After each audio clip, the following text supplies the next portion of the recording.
오늘 7월 두 번째 주일 누가복음 18장 35절로 43절 말씀을 통하여 네 믿음이 너를 구원하였느니라 하는 제목으로 하나님의 말씀을 함께 나누려고 합니다. 우리는 예수님이 우리의 생명을 구원하기 위해 이 땅에 오신 우리의 구세주이신 것을 믿음으로 고백합니다. 예수님 당시의 사람들은 그가 누구인지 모르는 사람들도 있었습니다. 예수님에 대한 소문을 들었습니다. 예수님이라고 하는 이름의 뜻은 구원자라고 하는 뜻입니다. 당시에 대단히 흔한 이름 중에 하나였습니다. 여호수아와 같은 이름이죠. 또 요슈아 같은 이름입니다. 예슈아 같은 이름이죠. 호세아 또 같은 이름입니다. 그래서 구분하기 위해서 나사렛 출신의 예수, 갈릴리 출신의 예수, 나사렛 지방의 나사렛 지역 출신의 예수라는 의미에서 나사렛 예수라고 불리게 된 것입니다. 태어나기는 유대 땅 베들레헴에서, 유대의 도개념, 유대나라, 유대 베들레헴에서 태어나셨지만 성장하기를 갈릴리 나사렛 지방에서 성장하셨기 때문에 나사렛 예수로 불리게 됐습니다. 나사렛 예수를 따르는 사람들이 많이 있었습니다. 예수님이 30살쯤 되셔서 성령에게 이끌려서 시험을 받으시고 드디어 공생애를 시작하십니다. 3가지 시험을 말씀으로 다 물리치시고 드디어 예수님이 입을 열어 일성을 선포하십니다. 회개하라, 천국이 가까이 왔느니라. 그리고 제자들을 부르셨습니다. 특별히 12명의 제자를 부르셨고 기도하는 가운데 그들과 동거동락하기를 3년가량 하셨습니다. 그리고 이제 예수님께서는 3년째를 맞이해서 예루살렘으로 올라가고 계신 도중입니다. 그 여정 가운데 여리고를 지나게 됐습니다. 가이사랴 빌립보 지방에 가셨을 때에 사람들이 나를 누구라 하느냐 물으시고 또 제자들에게 사람들의 소문이 그러하다면 너희는 나를 누구라 하느냐 물으셨습니다. 베드로가 유명한 대답을 하죠. 주는 그리스도시요 살아계신 하나님의 아들이십니다. 그 대답 이후로 예수님은 본인이 순환당하실 것을 예고하십니다. 내가 예루살렘에 올라가게 되면 대제사장들, 장로들에게 붙잡혀서 고난을 당하게 되고 결국은 죽임을 당하게 될 것이다. 그런데 그걸로 끝이 아니고 3일 만에 부활할 것이다 하는 말씀을 3차례에 걸쳐서 하십니다. 그리고 이제 예루살렘을 향하여 가는 도중입니다. 여리고에 가까이 가셨습니다. 여리고는 종려나무의 스물이라고 불리게 됐습니다. 여리고성 하면 출애굽한 이스라엘 백성들이 가나안 땅으로 진입할 때에 그 가나안 땅의 첫 성이었다고 하는 것을 우리는 기억하고 있습니다. 역사적으로도 의미가 있는 곳이고 유서가 깊은 곳이죠. 여리고에 가까이 가셨을 때 그곳에 한 맹인이 있었습니다.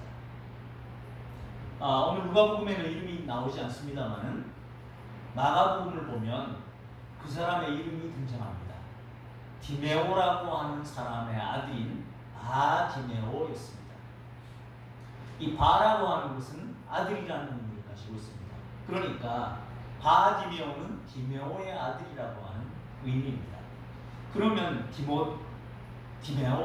디메오는 무슨 뜻이냐 봤더니 존경, 또 존경하다 이런 뜻을 갖고 있습니다.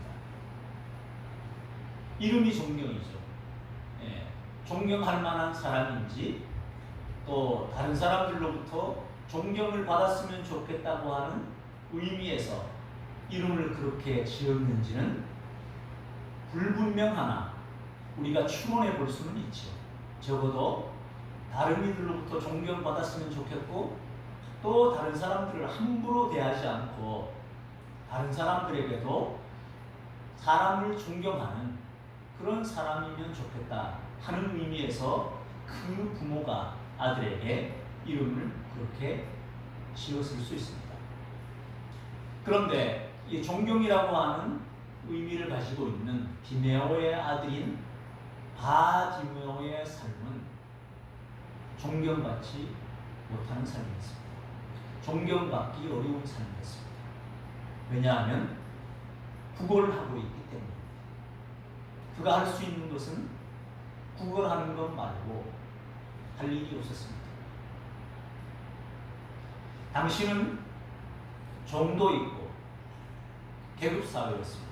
철저하게 신분이 뚜렷한 사회였고 또 이 바디메오는 앞이 보이지 않는 시각장애인이었습니다.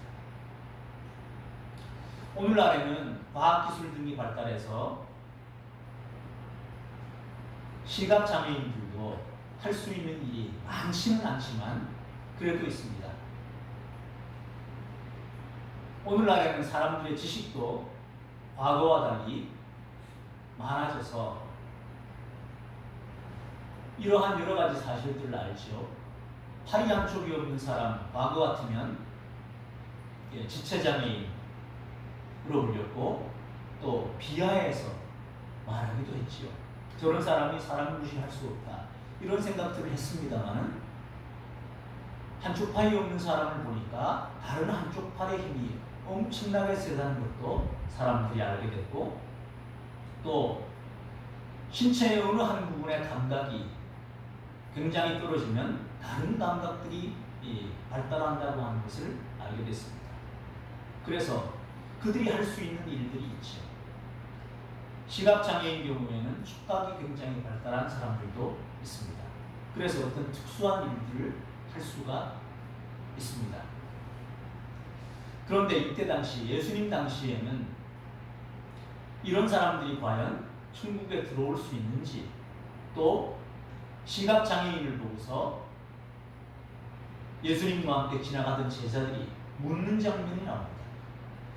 주님, 저 사람이 시각장애인으로 태어난 것이 본인의 죄 때문입니까? 그 아버지의 죄 때문입니까? 그 부모의 죄 때문입니까? 하고 묻습니다.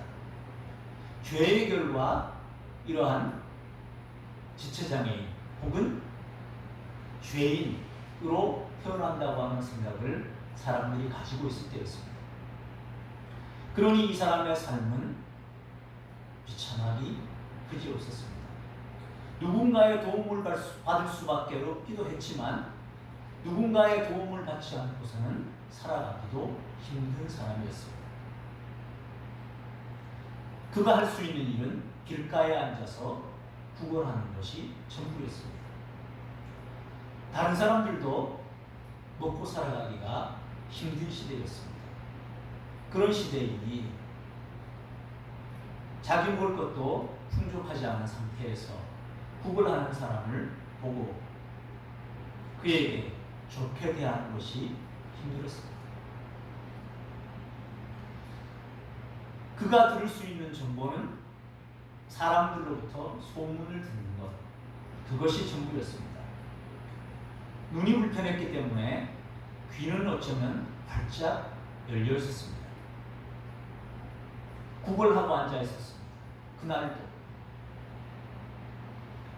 그럼에도 불구하고 이 시각장애인의 마인드, 이 바디메오의 마음, 또 생각, 그의 정신력은 결코 루저가 아니었던 것 같습니다. 쉽게 사람들 마음에 상처를 받거나 하는 사람은 아니었던 것 같습니다.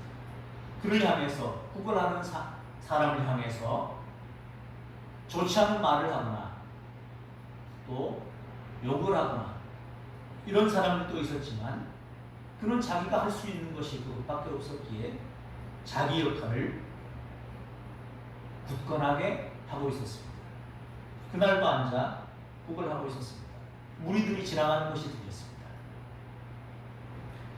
무리가 지나는 것이 평소와 달라 보였습니다. 예사롭지 않았습니다. 누군가 유명인이 나타났을 때 사람들이 몰려가는 어떤 소리, 웅성웅성하는 소리, 이런 소리가 들린 것입니다. 제가 프로야구를 좀 좋아하는데 국내 프로야구도 좋아하지만 메이저리그 야구도 좋아합니다. 전체를 다 볼 수는 없죠. 그런데 요즘은 하이라이트를 올려주기도 합니다. 한 10분 정도. 그런데 그 하이라이트에 어떤 장면이 있었냐면 야구장입니다. 야구장에서 야구 경기를 하고 있는데 갑자기 야구장에서 사람들이 막 일어서기도 환호를 확 하는 와 하면서 그냥 막 박수를 치고 하는 소리가 들렸어요. 그런데 그때 야구 경기가 벌어지는 중에 그럴 만한 장면이 있었느냐 하면 그렇지는 않았어요. 그래서 야구 경기를 하고 있는 사람도 또 다른 관중들도 깜짝 놀라는 일이 있었는데 왜 그러냐면 지금 북미에서 월드컵이 열리고 있지 않습니까? 그러니까 미국 팀과 다른 팀이 16강 경기를 하고 있었습니다. 이기면 8강에 올라가는 거예요. 먼저 한 골을 먹었어요. 1대0으로 치고 있다가 동점골을 터뜨리는 거예요. 그러니까 야구를 보고 있지만 휴대폰으로 축구도 동시에 사람들이 궁금하니까 보고 있었는데 미국 팀이 많은 골을 넣자 야구장에서 와 하는 소리가 난 거예요. 이례적이죠. 이런 비슷한 현상이었던 겁니다. 그는 여리고성 길가에 앉아서 늘 그 자리에 앉아서 국을 하고 있었는데 평소와 다른 사람들의 행동이 포착된 거예요. 뭔가 몰려가는 소리, 웅성웅성하는 소리, 분주한 소리, 이런 소리들이 들린 것입니다. 궁금하죠? 그래서 물었습니다. 이거 무슨 일입니까? 무슨 일입니까?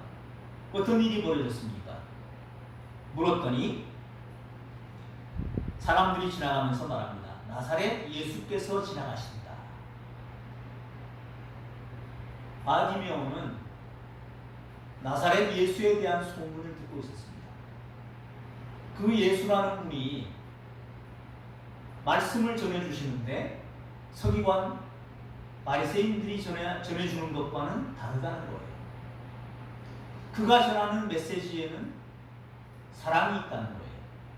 따뜻함이 있다는 거예요. 어떤 사람도 외면하지 않으신다는 거예요. 그리고 모든 병과 모든 약한 것도 고쳐주신다는 거예요. 말씀을 가르쳐 주실 뿐 아니라 그가 말씀하시는 설교를 들으면 구약에 있는 말씀을 풀어주시는데 굉장히 권세 있고 감동적이고 그 말씀을 들으면 정말로 하나님이 믿어진다는 것이었습니다. 그에 대한 소문을 듣고 있었습니다. 그리고 그가 갈릴리 나사렛에서 성장하셨지만 유다 지파 출신의 그리고 다윗의 후손이라는 것을 알고 있었습니다. 바디메오는 시각은 어려움이 있었지만 귀는 열려 있었습니다. 성경적인 지식도 있었습니다. 그래서 그가 그런 소문을 듣고 메시아라고 하는 생각을 가지고 있는 사람이었습니다. 예수님이 질병을 고치고 말씀을 전파하고 가르쳐 주시고 복음 전파해 주시고 했기 때문에 수많은 사람들이 예수님을 따랐습니다. 예수님에 대한 소문이 여리고에도 화다하게 퍼져 있었습니다. 이때는 예수님께서 공생의 활동을 시작하신 지 약 3년 정도 된 시점이었기 때문에 예수님이 가는 곳마다 많은 사람들이 몰려들고 예수님에 대한 소문은 널리 퍼져 있었습니다. 디메오도 그 소문을 듣고 있었습니다. 사람들의 반응은 나사렛 예수가 지나간다는 것이었습니다. 그런데 이 맹인이 갑자기 소리칩니다. 갑자기 소리칩니다. 다윗의 자손 예수여, 나를 불쌍히 여기소서. 굉장한 큰 소리로, 예상할 수 없는, 누구도 예상할 수 없는 절규에 가까운 그의 목소리를 들었을 때 절박함이 절절하게 흘러나오는 그런 목소리로 외치는 것이었습니다. 다윗의 자손 예수여, 나를 불쌍히 여기소서. 한마디로 무슨 뜻입니까? 살려달라는 것입니다. 나를 긍휼히 여겨달라는 겁니다. 그런데 앞서가는 사람들, 앞이 보이지 않아서 내가 먼저 볼 수 있었다면 먼저 달려갔을 텐데 보이지도 않고 사람들이 지나가는 거리에 앉아서 구걸할 수밖에 없고 정보도 듣고 다른 사람들을 통해서 들어야만 하는 그런 입장에 출발도 늦은데 갈 수도 없는데 이 바디메오가 할 수 있는 것은 소리 지르는 것밖에 없었습니다. 소리 질렀는데 앞서가는 자들이 꾸짖으면서 말합니다. 면박을 줍니다. 잠잠하라고 합니다. 시끄럽다고 합니다. 조용하라고 합니다. 윽박질러 댑니다. 그런데 바디메오는 그 말에 굴하지 않았습니다. 더욱 크게 소리칩니다. 다윗의 자손이여, 나를 불쌍히 여기소서.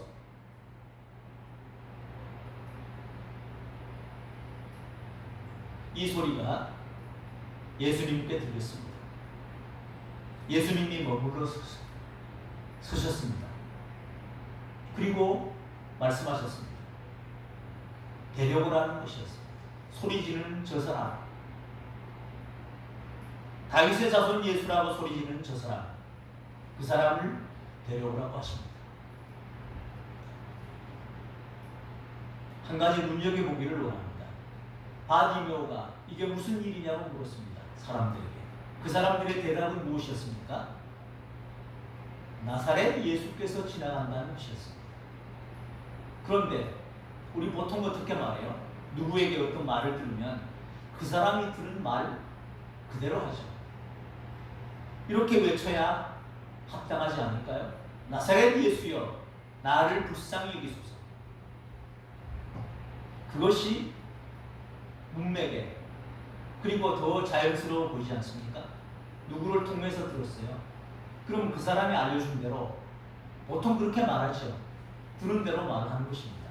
그런데 이 사람이 외치는 소리는 나사렛 예수가 아니라 다윗의 자손 예수였습니다. 나사렛 예수는 사람들이 소문으로 말하는 틀린 소문은 아니죠. 팩트예요. 사람들로부터 들은 이야기. 그런데 다윗의 자손 예수는 믿음의 고백을, 소문, 나사렛 예수에 대한 소문을 들었어요. 그런데 바디메오는 소문으로 들은 그를 만나보고 싶은 소망이 있었습니다. 그를 만나면 눈을 뜰 수 있다는 거예요. 그를 만나면 천국의 소망이 생긴다는 거예요. 그의 말씀을 들으면 하나님이 믿어진다는 거예요. 그의 말을 들으면 없던 희망이 생긴다는 거예요. 심지어 그는 급식 이적도 행하셨다는 거예요. 보리떡 5개와 물고기 2마리로 5,000명을 먹이고도 남았다는 거예요. 그를 따라다니면, 그와 함께하면 하나님 나라를 볼 수 있다는 것이었어요. 바디메오는 소문으로 듣고도 믿음이 생기는 거예요. 그를 만나보고 싶었습니다. 그를 만나면 내가 지금은 비록 눈도 보이지 않고 눈이 보이지 않으니 할 수 있는 것이 없고 할 수 있는 것이 없다 보니 이렇게 앉아서 사람들의 멸시와 천대를 받으면서 구걸할 수밖에 없지만 내가 그를 만나면 일어설 수 있다. 그를 만나면 볼 수 있게 된다. 그를 만나면 지금처럼 이 자리에 이 모습 이대로 소망 있는 삶이 아닌 소망 있는 삶으로 바뀔 수 있다는 믿음을 가지고 살고 있었습니다. 자신의 처지가 비참하죠. 누구의 도움을 받을 수밖에 없지만 그대로 천영하고 그대로 함몰되어 살지 않았습니다. 이대로 끝나지 않을 거다. 희망의 소문을 들었습니다. 그리고 믿음을 가지게 됐습니다. 그런데 그때에 그 오매불망하던 그분이 지나가신다는 거예요. 소리 질렀습니다. 사람들이 그랬습니다. 사람들이 뭐라 하든 중요하지 않았습니다. 정말 절박해 보신 적이 있습니까? 정말로 갈급해 본 적이 있습니까? 사람들의 시선이 문제입니까? 사람들이 나에게 무엇이라고 하는 게 문제입니까? 내가 죽게 됐는데, 내 아이가 죽게 됐는데 어머니는 소리 지르죠. 과거에 경험한 일이 있습니다. 신방을 하고 있었습니다. 어떤 청년이 갑자기 쓰러졌다는 거예요. 나중에 얘기를 들었더니 고시 공부를 하고 있는, 행정고시를 준비하고 있는 청년이었는데 심혈관계에 질환이 있었던 모양이에요. 며칠 전에 로컬 병원에 가서 진단을 받았는데 큰 병원에 가보라고 하는 얘기를 들었습니다. 그래서 시험 날짜가 임박해서 좀 조심하면 되겠지 하고 있었습니다. 봄철이었습니다. 환절기였죠. 기온의 변화가 심하잖아요. 그날도 산책을 하고 있었는데 뭔가 이상한 것을 느끼고 자기가 119에 전화를 했습니다. 그 위치를 알려줬는데 전화하고 119가 도착하기 전에 쓰러진 거예요. 실려갔죠. 부모에게도 어떻게 연락이 돼서 집마하고 점심 먹고 있는데 연락이 왔습니다. 갔습니다.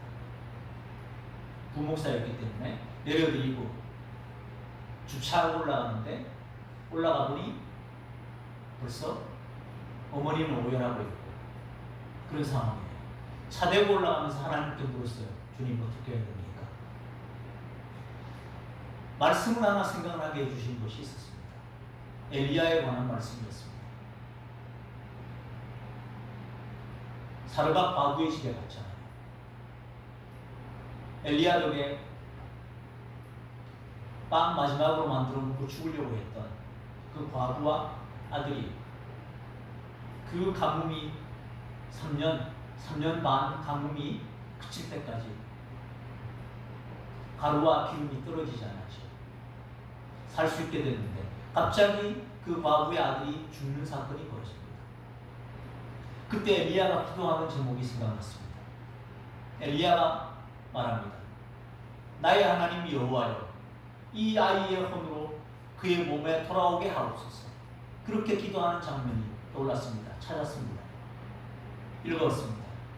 그랬더니 이미 목사님 하셔서 기도하고 가셨는데 제가 성경책을 찾고 그러니까 무슨 할 얘기가 있냐고 하라고 그러시더라고요. 그래서 말씀드렸어요. 제가 주차하고 올라오는데 어떻게 하면 좋을까요? 그랬더니 이 말씀이 생각나게 해주셨습니다. 그랬더니 기도하라고 해서 그 말씀 그대로 기도했습니다. 그 형제의 이름 넣어서 나의 하나님 여호와여, 이 형제의 혼으로 그의 몸에 돌아오게 하옵소서. 엘리야가 3번 기도했어요. 3번 기도했어요. 어머니 심정으로. 어머니의 마음이 어떨까? 그 심정으로, 긍휼히 여기는 마음으로, 사랑의 마음으로 그렇게 했습니다. 이 병원에 실려갔고 그랬더니 듣기에 왔을 때 벌써 피가 흥건했고 막 그런 얘기가 들리는 거예요. 중환자실에 들어가 있는 거예요. 그리고 그 소문이 교회에 퍼졌죠. 그날 저녁에는 아버지들 기도했고 그 다음 날에는 그 어머니가 속한 여전도회 분들하고 같이 병원 신방을 하게 되는데 중환자실에 있어요. 두 사람들만 왔다 갔다 해야 돼. 응? 여기 목에 면회라는 거 하고 둘씩. 그런데 들어갔다 나오는데 제가 눈으로 보기는 소망이 없어요. 손발이 차고 있어요. 가서 기도하고 나왔죠. 근데 어제와는 달리 어머니가 표정이 변한 거예요. 그래서 다행인데 신방을 왔으니 말씀을 전해야 되잖아요. 에스겔 말씀을 전했습니다. 에스겔 말씀을 전하는 이유는 거기에 보면 에스겔 인자가 성령께서 하라는 대로 그대로 해요. 저도 그냥 그대로 그 말씀 그대로 했습니다. 그리고 기도 시간이 됐습니다. 그 말씀을 전해드리고 그냥 성령 말씀하시는 대로 대언했더니만 마른 뼈, 죽은 뼈가 연결이 되고 힘줄이 생겨나고 피부가 덮이고 일어나서 서는데 극히 큰 문제가 됐다. 그 말씀을 그대로 전했습니다.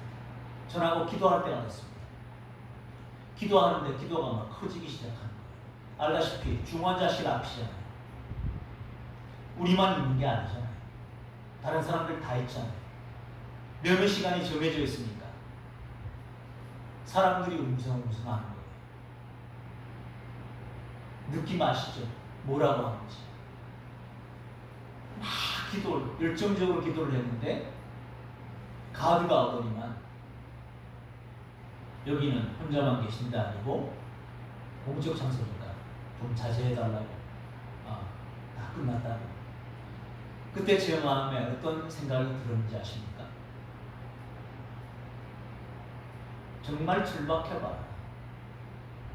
진짜 절박해보세요. 공중도덕 몰라서가 아니잖아요. 정말 절박해보세요. 어떤 기도가 나오는지. 이 바디메오가 어떻게 외쳤을 것 같습니까? 오매불망하던 예수님이 지나간다는 거예요. 나사렛 예수가 지나간다는 거예요. 다윗의 자손 예수여 나를 불쌍히 여기소서. 절규에 가깝게 누가 뭐라든 살려달라는 거예요. 살려달라는 외침이었습니다. 누구도 막을 수 없는 그 외침으로 외친 거예요. 사람들이 뭐라고 하죠? 그게 대수입니까? 아무 문제되지 않습니다. 정말로 절박하면, 정말로 생명이 달려있는 일이면 누가 뭐라든 중요하지 않습니다. 나사렛 예수여 나를 불쌍히 여기소서. 예수님에게 그 음성이 들렸습니다. 명하십니다. 데리고 오라. 가까이 갔습니다. 물으시는 거예요. 내게 무엇을 하여 주기를 원하느냐? 네 소원이 무엇이냐? 무엇을 해줄까? 뭘 원하느냐? 주여 보기를 원하나이다. 주님 보기를 원합니다. 그랬더니 예수님이 말씀하시죠. 보라, 이상한 말씀을 하시고 네 믿음이 너를 구원하였도다. 보기를 원한다면 눈이 열리고 보일지어다 이렇게 선포하셔야 맞을 것 같아요. 보기를 원한다고 했잖아요. 즉시 눈을 떠서 볼지어다 그러실 것 같아요. 그런데 그렇게 말씀하지 않으시고 뭐라고 하셔요? 보라, 네 믿음이 너를 구원하였느냐. 이 음성이 오늘 저와 여러분에게 들리는 하나님의 음성이 하나님의 음성으로 들려지기를 원합니다. 우리의 삶의 자리도 있죠. 눈이 어두운 자리는 아니지만 무엇인가가 열리지 않는 자리, 뭔가가 해결이 되어야 되는데 답답한 자리, 열리지 않는 삶의 자리, 물질적인 어려움, 질병의 어려움, 여러 가지 풀리지 않는 숙제와 같은 삶의 무게 등등의 문제를 안고 있죠. 그것을 열어달라고, 이걸 해결해달라고, 주님은 이것을 해결할 수 있다고 하나님께 호소했습니다. 절박하게. 이 바디메오의 절규는 기도였습니다. 간절한 기도입니다. 정말로 급한 것, 너 정말로 뭐 해주기를 원하는데 오늘 하나님이 갑자기 여러분에게, 저와 여러분에게 내가 내게 무엇을 줄고 너는 구하라 솔로몬에게 얘기했을 때, 잠자다가 깨웠을 때도 일어나자마자 내게 무엇을 해주기를 원하느냐, 말할 수 있습니까? 일성으로 튀어나오는 것. 첫 번째로 거침없이 튀어나오는 것. 이거 해주세요. 이거요. 하나님 이거요. 이런 간절함이 있는 거 있습니까? 그거였습니다. 그것이었습니다. 내가 지금 정말로 원하고 바라는 것. 그 일성. 그것이 보기를 원하나이다. 보기를 원하는 것이었습니다. 그런데 주님은 보라, 네 믿음이 너를 구원하였느니라 말씀하십니다. 그런데 신기하게도 네 믿음이 너를 구원하였다고 말씀하시는데도 이 바디메오가 보게 됐습니다. 눈이 뜨게 됐습니다. 눈을 뜨게 되었습니다. 그리고 하나님께 영광을 돌립니다. 중요한 것은 하나님께 영광을 돌리며 예수를 따르는 것이었습니다. 우리의 희망은 보이지 않는 것을 보게 되는 거죠. 지금 앞이 보이지 않습니다. 내 길이 보이지 않습니다. 장래가 보이지 않습니다. 하나님, 답답합니다. 우리는 그것이 보이기를 원하죠. 우리의 원하는 것은 그겁니다. 내 소원을 가지고 주님 앞에 나아갑니다. 그런데 주님은 그 소원을 들어주시면서 무엇을 우리가 깨닫기를 원하실까요? 예수님이 그런 소원을 해결해 주실 수 있는 분이라는 것, 죽은 생명도 살릴 수 있는 분이라는 것, 눈도 뜨게 해줄 수 있는 분이라는 것, 손 많은 사람의 손도 고칠 수 있는 분이라는 것을, 그리고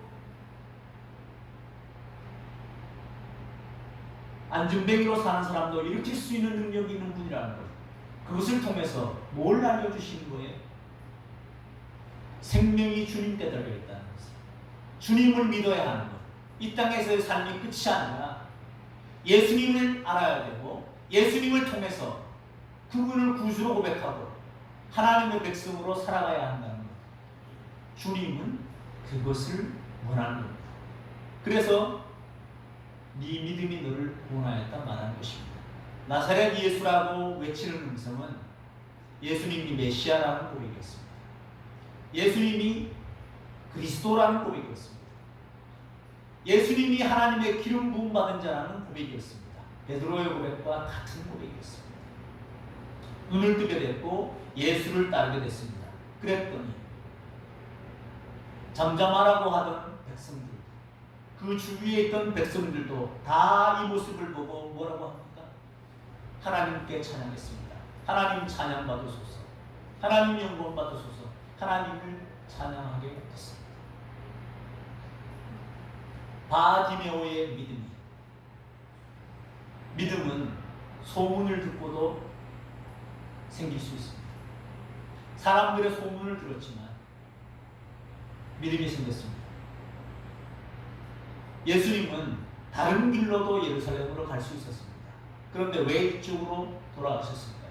결국 주님은 어떤 사람이 믿음이 있는지 알기에 그 믿음 믿는 사람을 통하여 하나님께 영광 돌리기 위해서, 그 믿음 있는 사람의 눈을 고쳐줌으로 하나님께 영광을 돌리게 하기 위해서, 많은 사람이 하나님의 살아계신 것을 보도록 하기 위해서, 예수님을 믿고 구원받도록 하기 위해서 예수님은 이리로 지나셨습니다. 예수님이 바디메오를 구원하기 위해서 이쪽으로 가신 것입니다. 바디메오를 살리기 위해서 눈도 보게 해주시고 이 땅에서 소망 없는 삶이 아닌 소망 있는 삶으로, 또한 천국 백성 삼기 위해서 예수님은 이곳으로 가신 것입니다. 바디메오를 구원하기 위해서 예수님이 이리로 지나가신 겁니다. 우리를 구원하기 위해서 예수님이 찾아오셨습니다. 우리를 구원하신 예수님께서는 모든 것을 우리에게 이미 주셨습니다. 우리가 스스로 제한할 필요가 없습니다.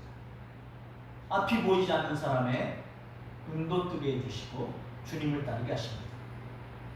오늘 우리가 놓여있는 삶의 자리, 앞이 보이지 않는 어떤 일들이 있죠. 막혀있는 어떤 것들이 있죠. 그것이 이 시간 예수 그리스도의 이름으로 뚫려지기를 원합니다. 나사렛 예수라는 소문을 듣고도 다윗의 자손 예수라고, 그리고 내 절박한 심령을 강력한 기도로 주님께 아뢰므로 그 길이 열리고 주님을 따르는, 참으로 주님을 따르는 삶, 우리의 삶을 통하여 주님을 따르는 삶이 어떤 것인지가 드러나고 많은 사람들이 그 모습을 보고 하나님을 찬송하고 하나님께 영광을 돌려드리는 복된 삶의 주인공들 되시기를 예수 그리스도의 이름으로 축원합니다. 기도하겠습니다. 하나님 아버지 감사합니다. 나사렛 예수라는 말을 듣고 다윗의 자손 예수라고 고백하는 이 바기브의 고백이, 그 믿음의 고백이 눈을 뜨게 했고 주님으로부터 칭찬을 받고 하나님께 영광을 돌리며 예수를 따르는 삶을 살게 됐습니다. 눈만 뜬 것이 아니라 주님의 신실한 제자가 된 것을 봅니다. 하나님 아버지, 우리에게도 믿음 주옵시고 누구로부터 들은 말씀이지만 주님에 대한 믿음이 생겨나게 하시고 메시아, 그리스도, 구세주라는 고백을 드리고 우리의 답답한 풀리지 않는 문제를 주님 앞에 절규하듯이 부르짖음으로 그 문제도 해결되고 열리는 역사 나타나게 하여 주시옵소서. 우리 구주 예수 그리스도의 이름으로 간절히 기도드리옵나이다. 아멘. 369장 찬송하시면서 준비하시는 물